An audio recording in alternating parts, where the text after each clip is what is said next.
taking a little break here because it's quite dusty and it's getting quite hot in here. So I'm gonna go give you guys a quick little walkthrough on my dad's boat. So stay tuned for that.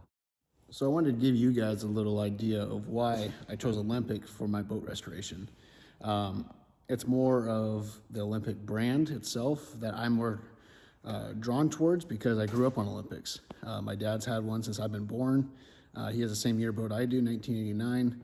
It's just been one of those boats that you just make so many memories, and you want to give those memories to your kids. So I want to give you guys a quick little shot of my dad's boat and what drove me to do this project. So here's my dad's 20-foot Olympic. He has a 175 Suzuki with a 9.9 trolling motor on the back, King Saltwater Edition trailer.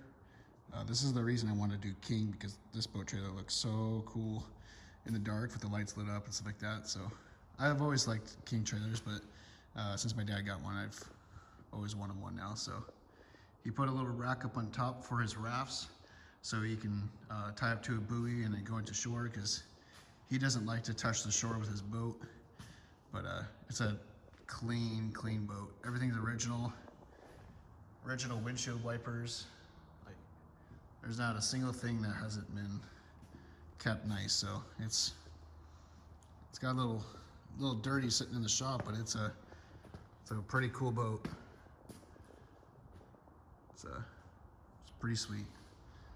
Soft back, original canvas, original boat light that he put on when you first got it. Here's the 9.9 Suzuki. He doesn't want dust getting on his motor, so it's a 175 Suzuki. It's a pretty sweet boat. This is what I grew up on the San Juans with, on crabbing, lingcod fishing, all the good stuff. So it's a pretty sweet boat.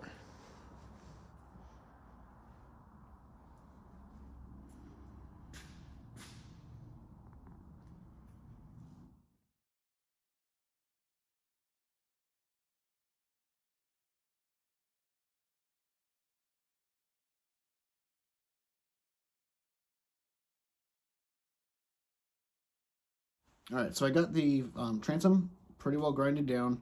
It looks pretty good. There's a couple spots that need a little bit more grinding because the resin didn't penetrate enough and it started to lift up a little bit, but it looked pretty good. There's a couple spots in the corners on the starboard and port side that need to be cut out because there's a little bit of an air gap. So I'm gonna cut that out, and I've counted it, and there's 49 holes in the back of this transom. I was kind of thinking that once I get the Coosa board on, I could always replace the glass, but at the same time, I don't really know how that would work out because I can't really resin the backside because I'm gonna have to separate it anyways. So I'll probably just have to lay down probably like some 1708, couple layers of that, grind it down, use some filler, and then re-gel coat the backside after I grind off the old gel coat, because there's just too many holes just to go through and fill little spots and do like a little patch job. So I'd rather just do it right, do a couple 1708 layers in the back, fill in that area, and then build up some of the areas that are a little bit bigger gap, like the where the outdrive went through. So like those bigger areas, I'm definitely gonna have to patch a lot more, but those little areas will probably just grind down, put little patches, and then the other stuff I'll just probably fill in with some filler, some other compounding stuff. So we'll see how that goes, but plans change. But it's a lot more holes. Actually, I'm seeing more holes than I saw earlier, so it looks like more than 49. So it is what it is. It's not a big deal. I'll have to fill it, and then I'll decide on what I need to do for the exterior to fill those holes. But I'm running out of time tonight, so I'll probably see you guys in a few days.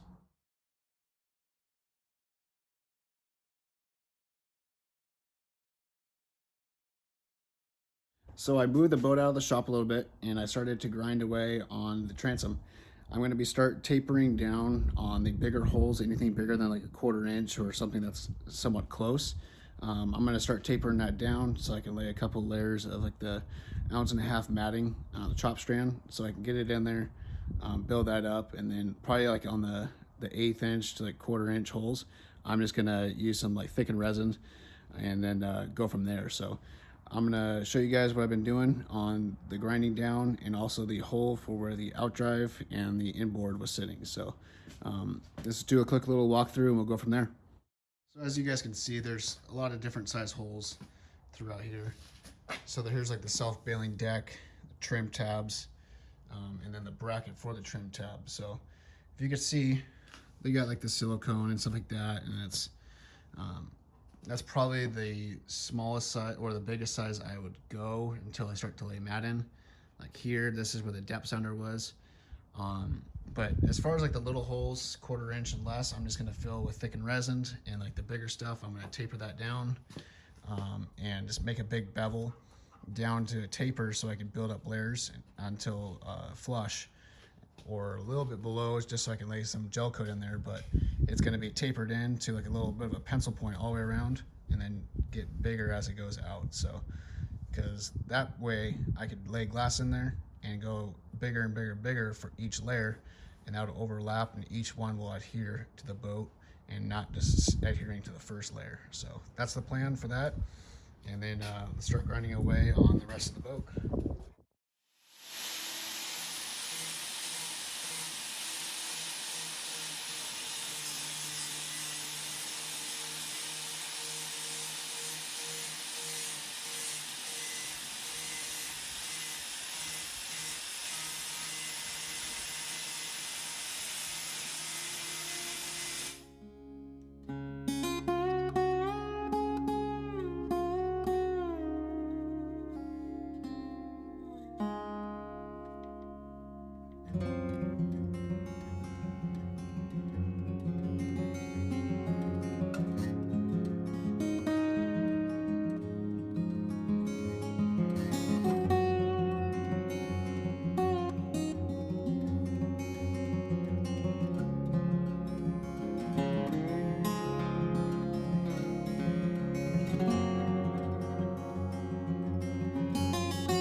Here you guys can see that I've been grinding away on the hole for the outdrive and the inboard where it used to sit.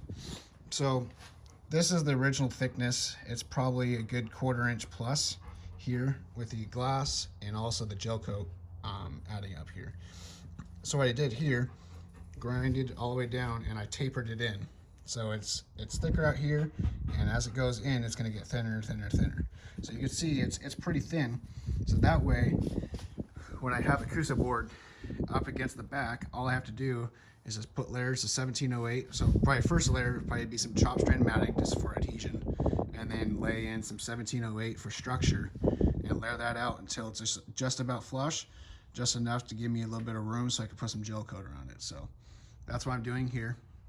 And same thing for these little holes. This one's probably like a little 3/4 inch hole and stuff like that. This is the self-bailing deck, the trim tab mount, and then down through here, these little holes, I'm just going to take a drill bit, drill it out, and then get down to good glass so it's good contact, not get it onto the silicone that's there already.